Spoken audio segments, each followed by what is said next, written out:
চীন, ভারত ও বাংলাদেশ এই তিন দেশের মধ্য দিয়ে প্রবাহিত আন্তর্জাতিক নদী ব্রহ্মপুত্রের ওপর বাঁধ তৈরির প্রকল্পের অনুমোদন দিয়েছে চীন। বেইজিংয়ের এই ঘোষণার পর এবার একই নদীতে বাঁধ দেওয়ার পরিকল্পনা প্রকাশ করল ভারত। এই প্রকল্পে ব্যয় হবে আনুমানিক 1,13,000 কোটি রুপি।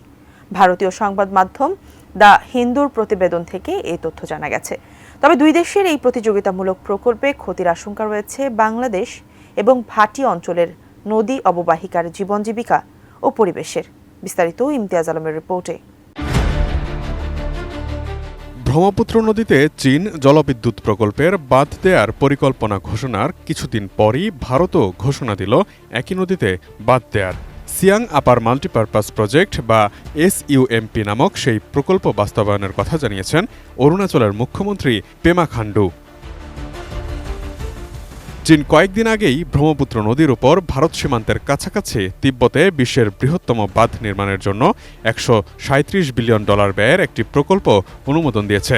বাঁধটি হিমালয়ের এমন এক গভীর গিরিখাতে নির্মাণ করা হবে যেখানে ব্রহ্মপুত্র নদ বিশাল বাঁক নিয়ে ভারতের অরুণাচল রাজ্যে প্রবেশ করে এবং তারপর বাংলাদেশে প্রবাহিত হয়। চীন সরকার তিব্বতের ব্রহ্মপুত্র নদীর নিম্নাঞ্চলে জলবিদ্যুৎ প্রকল্প নির্মাণের অনুমোদন দিয়েছে। এটি প্রতি বছর 300 বিলিয়ন কিলোওয়াট পার ঘণ্টা বিদ্যুৎ উৎপাদন করবে, যা 30 কোটিরও বেশি মানুষের বার্ষিক বিদ্যুৎ চাহিদা মেটাতে যথেষ্ট। এই প্রকল্পের ব্যয় ধরা হয়েছে $137 বিলিয়ন বেশি, যা পৃথিবীর অন্য যে কোনো একক অবকাঠামো প্রকল্পের চেয়ে অনেক বেশি। এমনকি এই প্রকল্পটির ব্যয় চীনে অবস্থিত বিশ্বের বৃহত্তম ড্যাম থ্রি গর্জেসের চেয়েও বেশি হবে।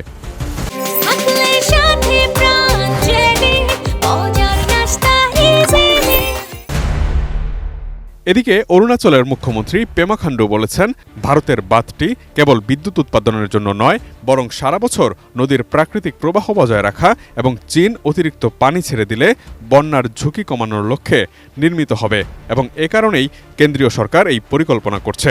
ভারতের এই জলবিদ্যুৎ প্রকল্পের আনুমানিক উৎপাদন ক্ষমতা 11,000 মেগাওয়াট।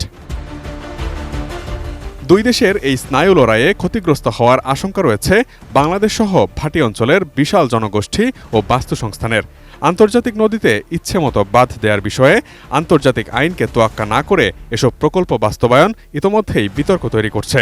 জাতিসংঘের জলসীমা বিষয়ক কনভেনশন ও হেলসিঙ্কি রুলস 1966 অনুযায়ী আন্তর্জাতিক নদীর পানি ব্যবহারে ন্যায্যতা নিশ্চিত করা এবং কোনো প্রকল্প নির্মাণের আগে প্রয়োজনীয় তথ্য সরবরাহ ও পরামর্শের বাধ্যবাধকতা রয়েছে, কিন্তু এই বিষয়টি উপেক্ষা করে যাচ্ছে দুই দেশই।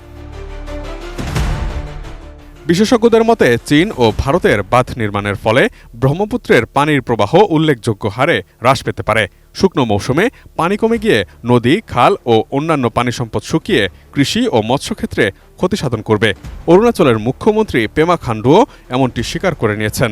তাই প্রকল্প বাস্তবায়নের আগে এ ব্যাপারে স্থানীয়দের মধ্যে বিস্তৃত জরিপ চালানো হবে বলেও জানান তিনি।